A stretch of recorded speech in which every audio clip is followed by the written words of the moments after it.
Hey everybody, it's PJ from Wisconsin Airgunners. I have the opportunity to bring a double box to bench today.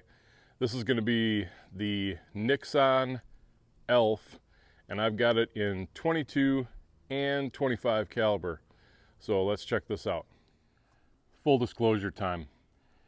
Niksan USA is in the Donnie FL family of companies, and I'm a Donnie FL employee.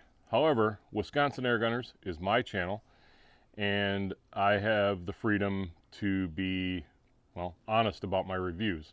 In fact, I wouldn't work with a company that didn't allow me to be honest. So what you're going to see today is a sponsored review, sponsored by my employer, Niksan USA, Donnie FL.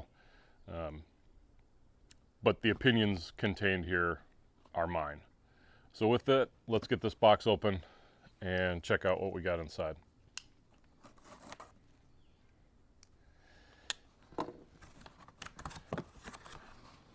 So this is the 22 caliber walnut version.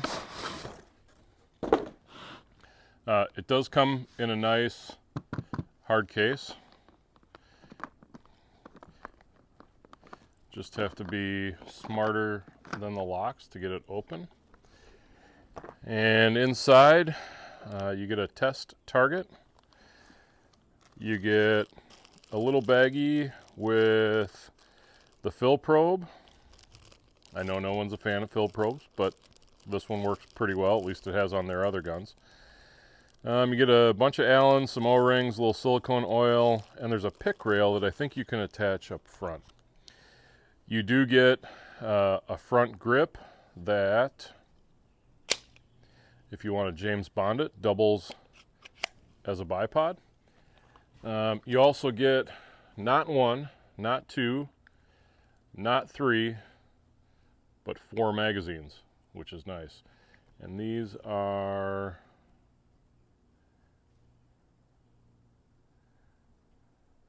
12-round magazines, nicely marked with an arrow so you know which way to spin them.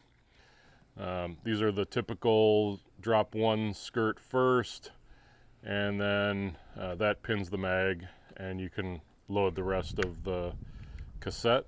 I found these magazines to work pretty well, so no complaints, and getting 4 of them is awesome. You get a keychain, a cleaning cloth, the user manual, which you may want to take a look at, goes through some of the features, and then the main event.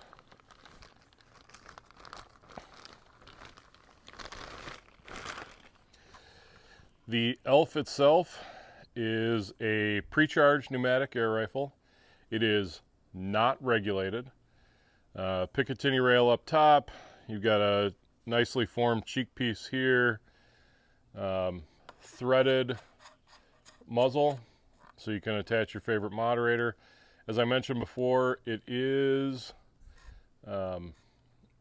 probe filled, so you have a nice collar here that you can rotate to keep dust out, and then just rotate it back to fill. Not a lot in terms of adjustments. It is unregulated, so the main way that you're gonna do any kind of adjustment is by knowing your rifle's shot chart, knowing what to fill to. It's a 200 bar fill. You need to figure out what you want to fill to with your rifle so that you can make the most of a flat shot curve. We're going to run both the 22 and the 25 today over the chronograph, and we're going to give you the high to low just to give you a ballpark of what you can expect. There is, on this side, a transfer port adjustment. It is not like stepped, like there's no detent in it. It is, well, I'd say that's pretty tight. So on the upside, it's not going to shift on you in application. I think once you set it, it's going to be there. And you might want to experiment with that, especially if you're not trying to push top power. you might actually get a really good shooting experience by lowering that. But that's something you can experiment with. You have a safety here. Nice and positive, very easy. Back is fire, forward is safe. However that works into your world. And then you have the side lever cocking. Now that cocking action is back here. And you know, there are some rifles where they're able to use a linkage and move it forward. And that's nice. This is definitely very usable. And I will say,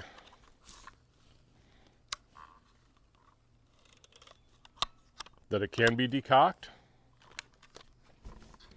And in operation, it's not hard at all to use, but it will mean you're gonna probably be breaking your cheek weld a little bit. Yeah, maybe not.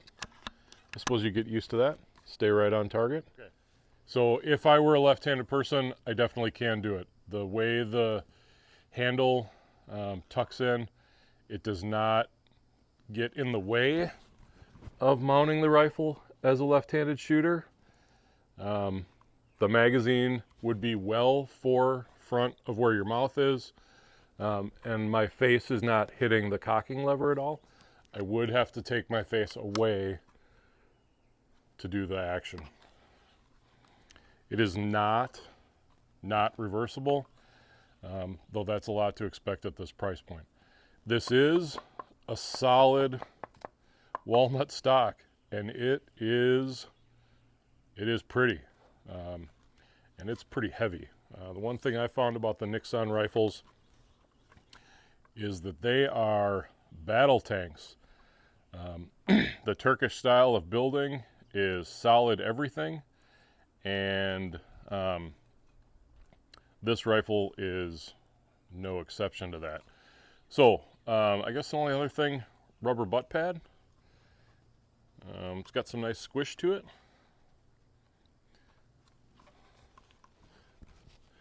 Pretty comfortable. The length of pull for me is just right.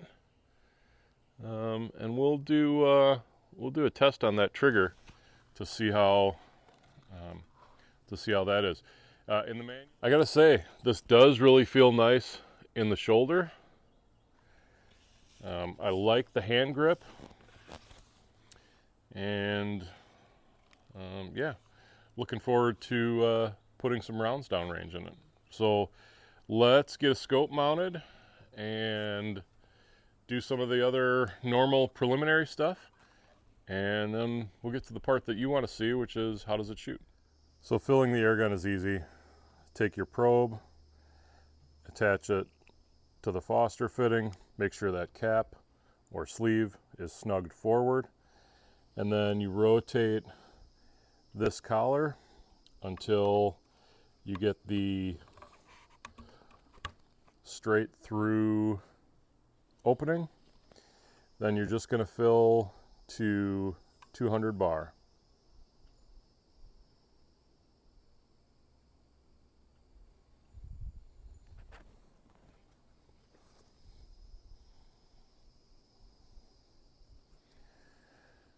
The rifle I started with today is pretty much completely empty, so this is its first fill up. Going nice and slow.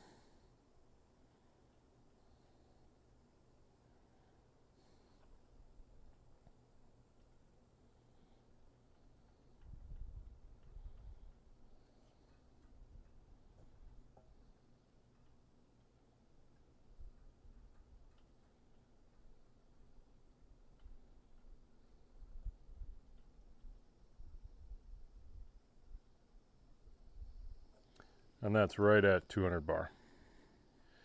When you load into the gun, it has to be loaded from the right to the left. There's a little lip here that catches on the action. So if you try to go this way, it just won't work. You have to come from this side, load straight across, and there's a magnet on the bottom that centers, and it probes right in. I've got a target set at 30 yards. I have no idea where the scope is set. It's a UTG BugBuster. It's a 3-9. Great little scope, and didn't want this gun to get too top heavy. This is really set more as a like truck gun, walk around in the field kind of gun, in the woods kind of gun. So not something you're going to need incredibly long distance use for, or really super long range. So I'm just going to try and get a rough zero, and then we'll do chrono, we'll do trigger pull, and show you guys some accuracy.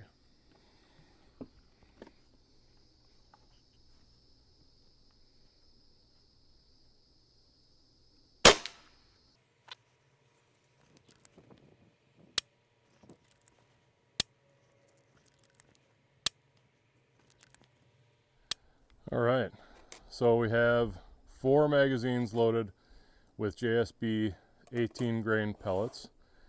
I've got the FX Outdoors True Ballistics chronograph running, so we'll be able to get data off that. 4 mags ready to go, and a camera downrange to show you guys a little bit about the accuracy. Let's see, a lot going on. Let's see what we can do. I did shoot about a magazine and a half just to get the scope zeroed, but other than that, should be ready to go. You guys are seeing pretty much not the first shots, but close to.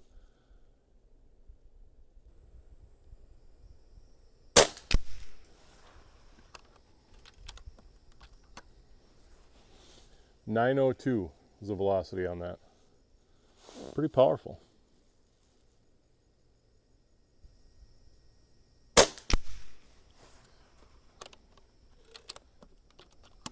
.892.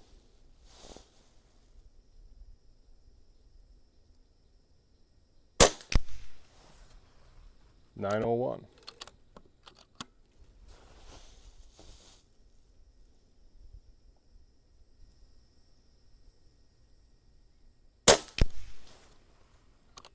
.901.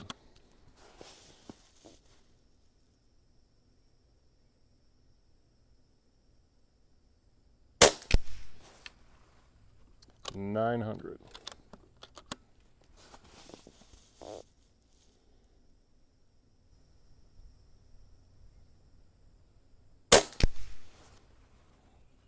.904.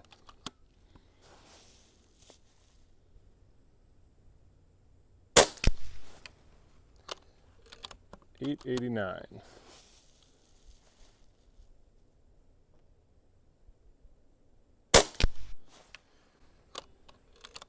.894.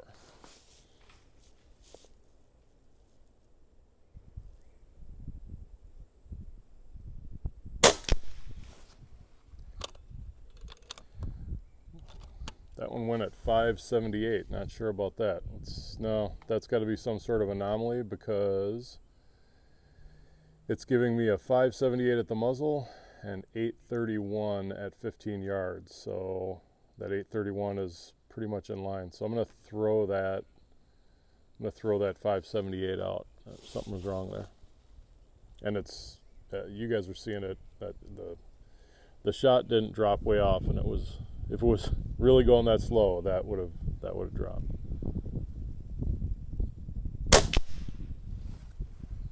.895, so an 838 at 15. So it had to be some kind of anomaly in the radar. Radar works on reflected stuff, so if there was something in the way of the reflection, that could have happened that way.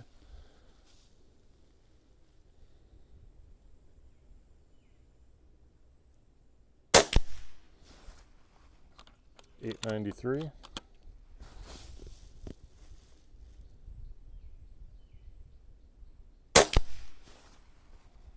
.892. That's magazine 1 in the books. So that's 12 shots out. Let's keep going.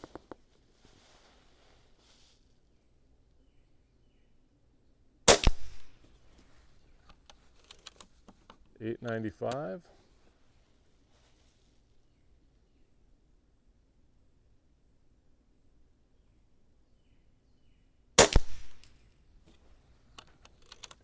893. It's a nice string here.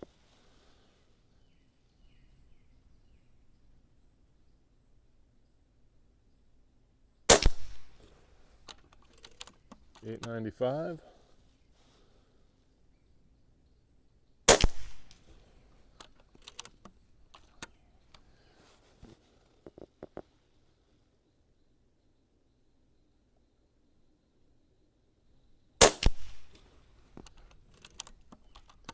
$8.88.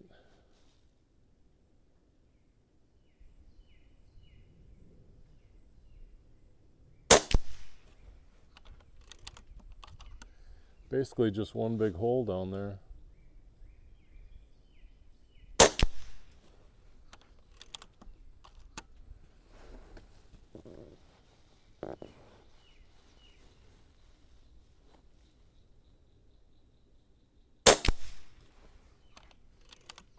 $8.76, so we're starting to drop off a little bit.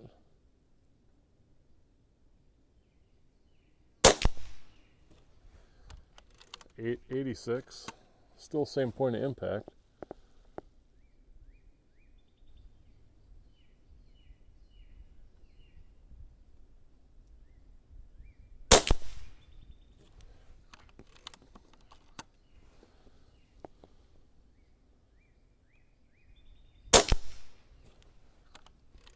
$8.80.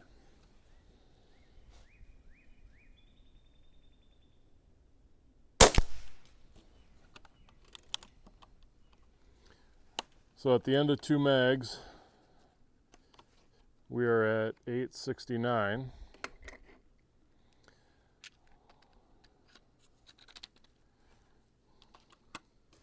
And now we're going into magazine 3. Still in the same, still really just chewing out the same hole.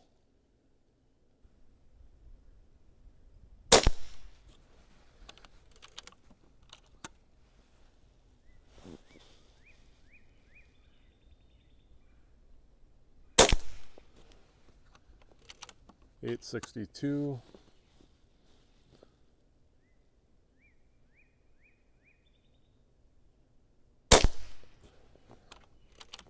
$8.67.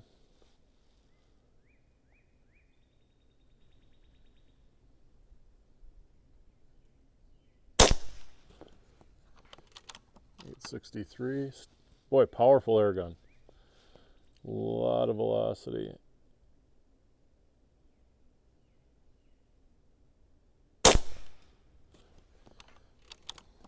$8.57.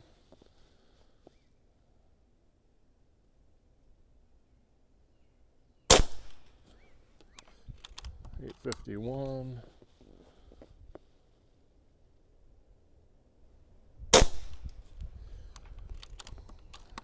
Okay, now we're down to $8.38. So velocity is dropping.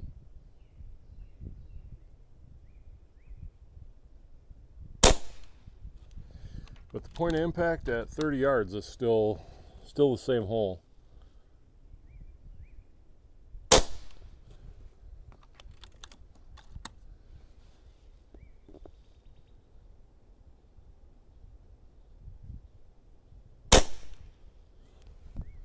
$8.42.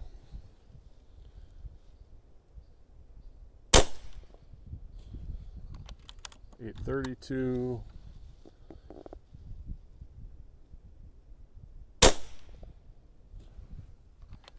$8.39. Okay, that's the third magazine down. Now we've dropped quite a bit in terms of velocity, but this is the thing with an unregulated air gun. You are going to see a shot curve. Now I expect we're going to see a little acceleration of that velocity drop. And just for record, we're at about 125 bar. So I'm going to shoot this next magazine, but I don't think I'll shoot beyond that regardless of what velocity is doing. There's a point at which a lot of unregulated guns will just kind of dump all their air, which isn't the great plan. So I'm going to give this a try just to see where we wind up. But regardless of velocity, what I'm seeing is And again, the target's at 32.5 yards. What I'm seeing is at this distance, so 30 yards and under, I'm not seeing any shift in point of impact through the scope. So basically, well, you guys are seeing it, chewing out one big hole.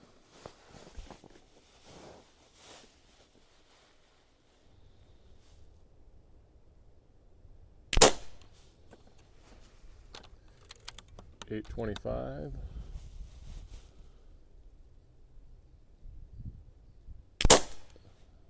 That one might have dropped just a little bit. .827, either that or went a little bit to the left, I'm not sure.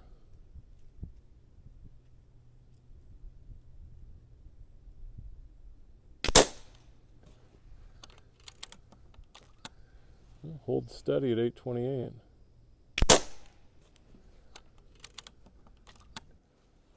.821.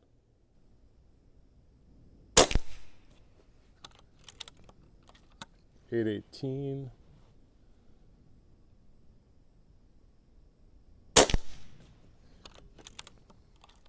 .802.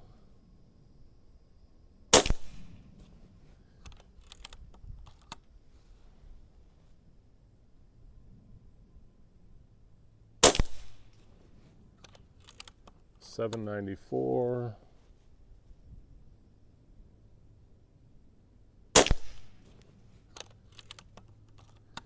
.793.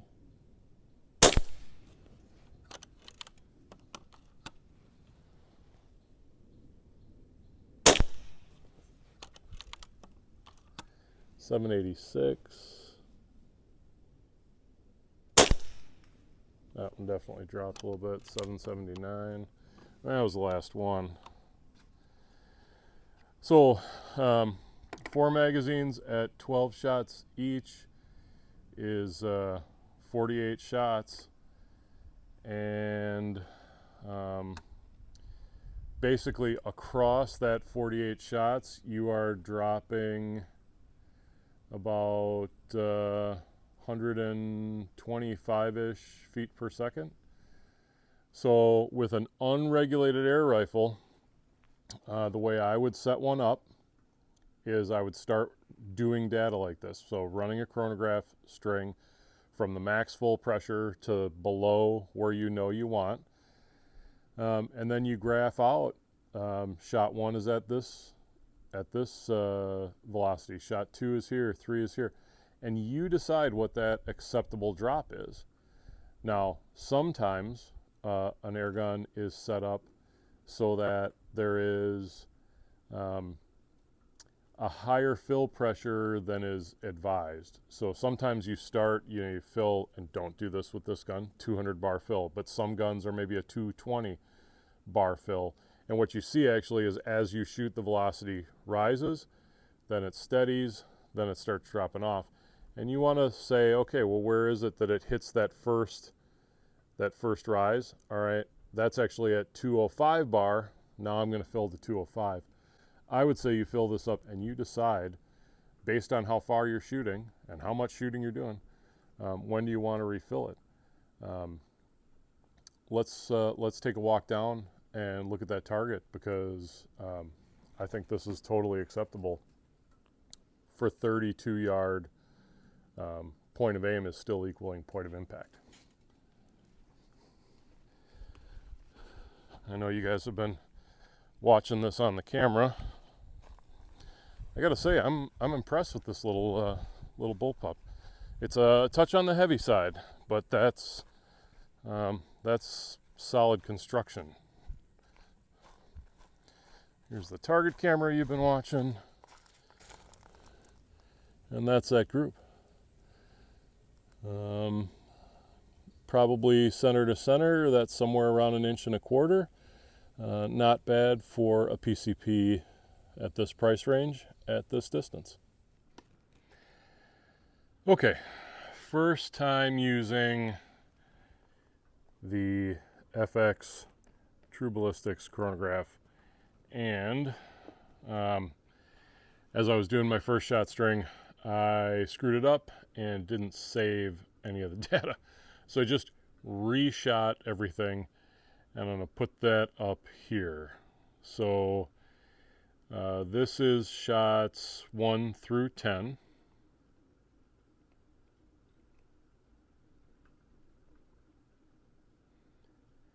And here is 11 through 20.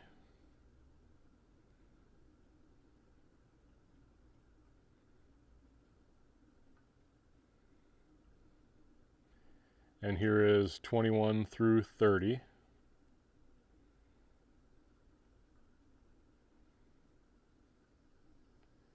And here is 31 through 40.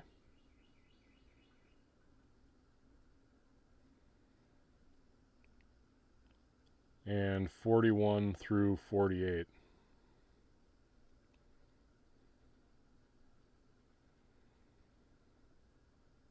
So you can go back and pause those if you're really interested in a particular number. But a couple of takeaways. From the accuracy, at 30 yards, you could easily run 4 mags and not miss a beat. You're right in there with a decent level of accuracy.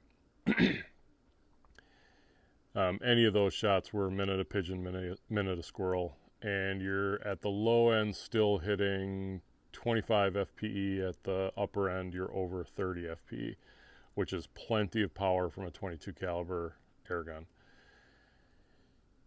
If I were trying to really squeeze on the precision, I probably would refill at 2 magazines. You certainly could get 3 magazines out of it. But I think if you reflect back on the accuracy that you saw, it starts out really small, and it does grow out just a little bit. Part of that's a function of just shooting the same hole over and over and over again. We are outside. There is, I would say, light wind today. It is really hot and really humid. In fact, I've had to take camera gear inside a couple of times to cool it down. So I'm impressed by this gun. I did not think it was going to give me the shot count it did, and I did not think that it was going to be as accurate as it was. But prove me wrong. This is a solid performer, and I really do love the look of that walnut. It's really nice. It's substantial when you hold on to it. You've got that pick rail that's pretty easy to add on right in the box. Picatinny scope mount, nice molded, comfortable cheek piece. Let's get a trigger weight on it, and then let's see what the 25 can do.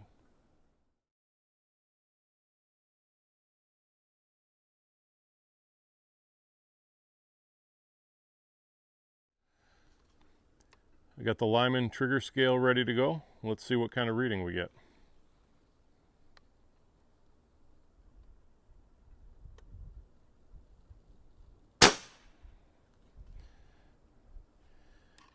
£3, 5 ounces.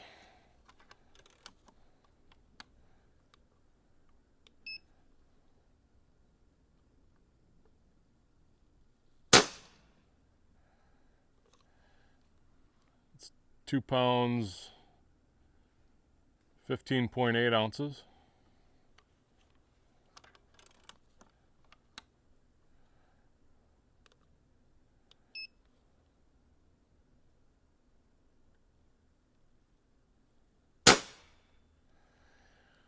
£3, 0.3 ounces.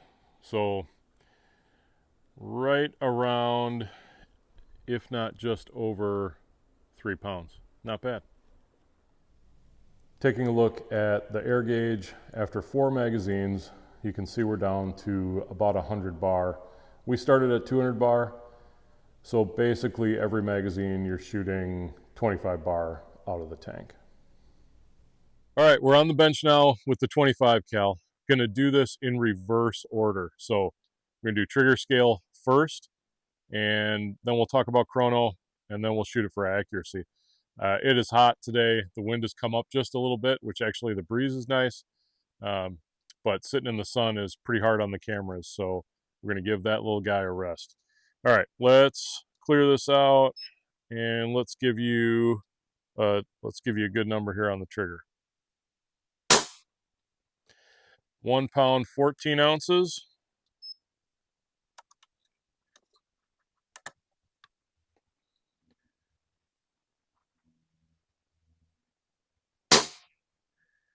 Two pounds, 9 ounces.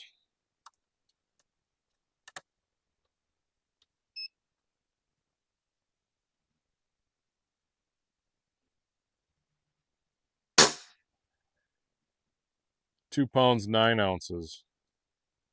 So that averages out around 2.6 or 2 pounds, 6 ounces, sorry. It's a little lighter than the 22 cal was. I will say that the cocking action on the 25 is stiffer, and that's about what you would have to expect because, again, we're talking about an unregulated 25 caliber PCP versus an unregulated 22. You're going to need a heavier hammer spring in order to get the same, or, well, an equitable amount of airflow for velocity. So let's talk about velocity. I'm going to put the numbers up here. I'm going to go through them by magazine. So here is the first magazine.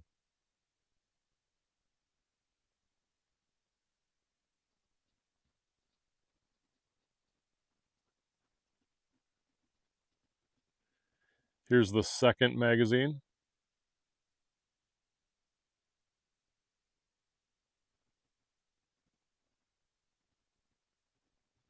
And here's the third magazine.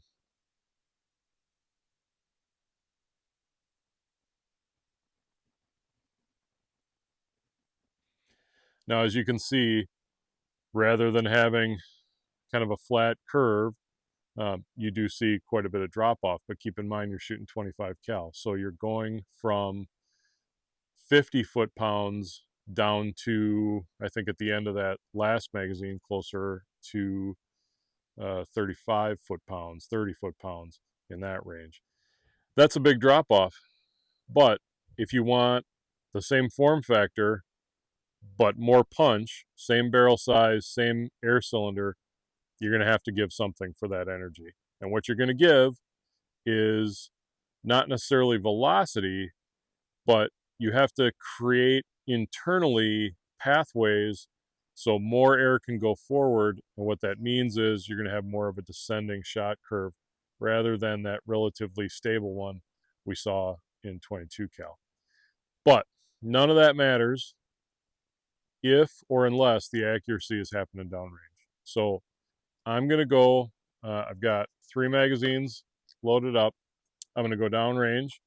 I'm going to make sure the target's set, get the camera set on it, and then we're going to come back and we're going to shoot 3 magazines I'm at 32.5 yards, and we'll see what that group looks like. I've got the gun aired up. I've got 3 magazines loaded, ready to go. My brave little Action 3 is hanging on downrange in the sun, and I think it's time to give you guys some accuracy. So this is the Niksan Elf, 25 cal. We're at 32.5 yards. Let's see what we can do.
That's the first magazine down. There's one where I think the wind kicked it to the right a little bit.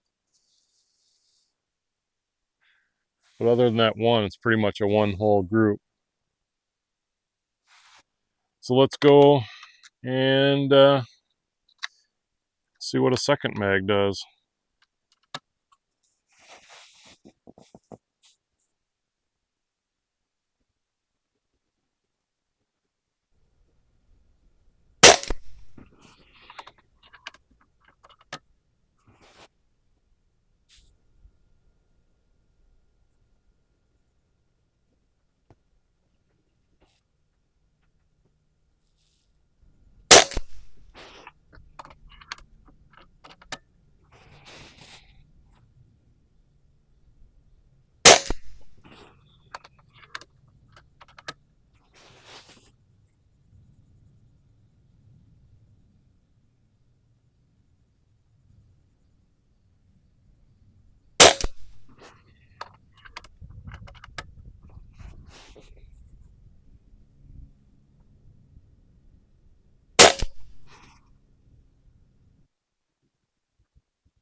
Sorry about the cut there. Had a phone call I had to take.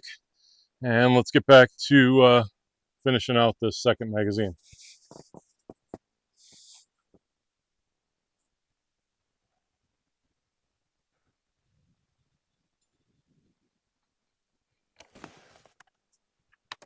Probably cock the rifle first.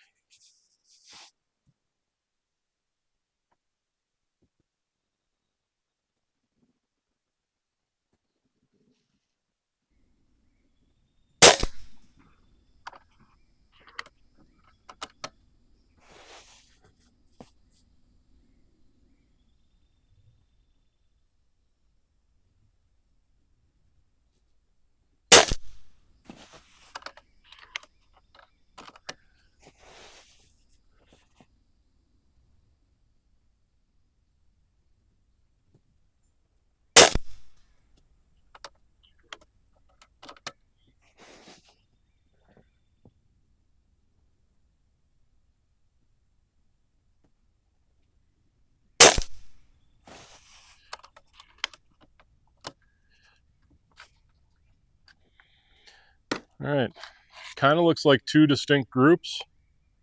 And I think that's partly those really high velocity first rounds, kind of shifting a little bit left. Have had some blows and then some slacks on the wind. I just don't know at this distance if that's really affecting the the trajectory of the pellet all that much. As much as I'd love to say every missed shot is wind related or something other than me or the air gun I'm reviewing, the reality is sometimes within different velocity bands you see kind of shifting like that. So let's see what this last magazine does. I think towards the end of this we're going to see some pellets drop.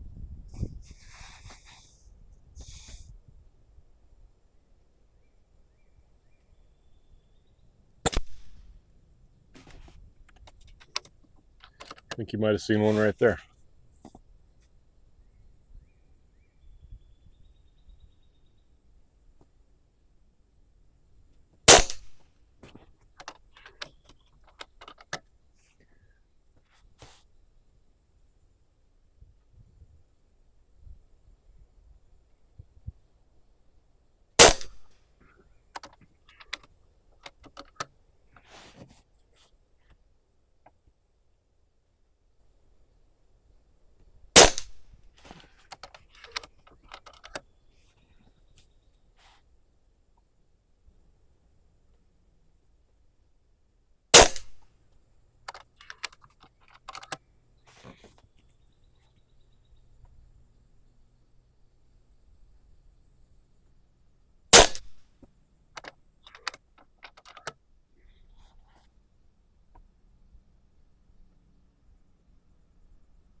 That one got pushed a little bit by the wind. I could feel it come across right as it broke.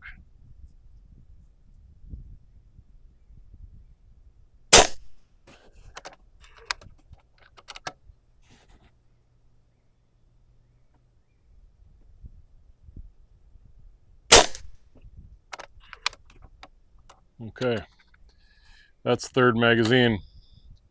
And definitely downrange, what I'm seeing is a first magazine group, kind of a second magazine group, and then kind of a third magazine group. And I don't know that you saw anything with my hands, so let's go downrange and actually take a look when we get there.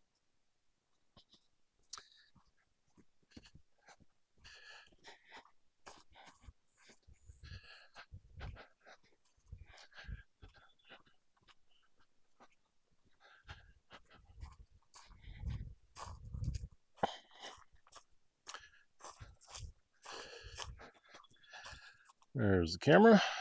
So what I was seeing was the first magazine were here. This that one did jump up. I think that one. This is not part of this, and these you can ignore those. So there's the first magazine there, second magazine kind of went there, and third magazine was right there. So what I think with the 25 cal, again, you're pushing a quarter again, a third again, the weight. So you've got to get that accelerated and down the same size barrel. It's just going to take more air. Using more air out of the same size tank means it's going to drop faster.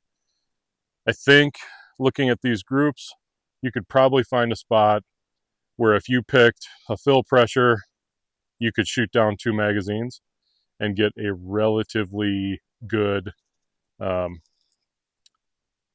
lack of point of impact shift.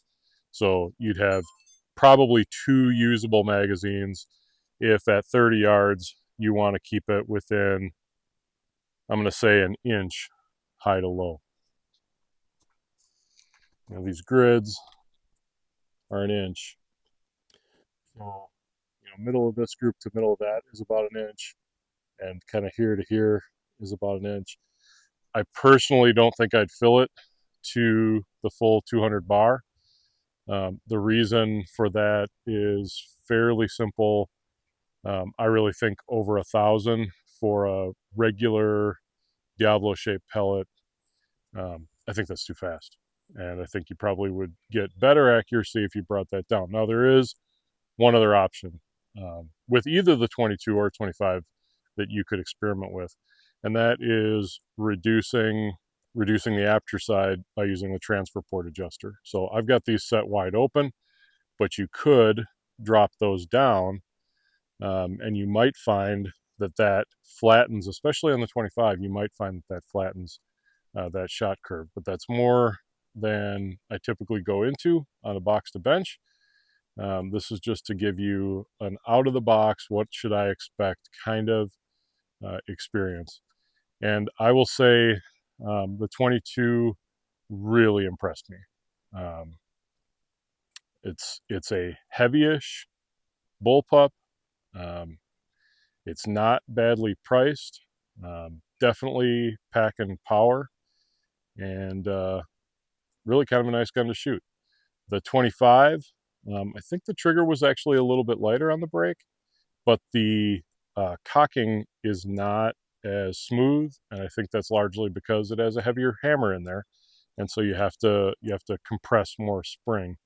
I'm sorry, not a heavier hammer, a heavier spring, which is requiring more force to compress. But both good rifles, both decent accuracy. You're getting a couple of magazines out of each one, and if you're talking about shooting in that 15, 20, 30 yard range, I would say probably out to 45 yards. Even with a fairly large discrepancy in foot per second, you're not going to see in the end huge differences in point of impact shift, which is really what you're looking for. Folks, if you stuck with me this long, I certainly appreciate it.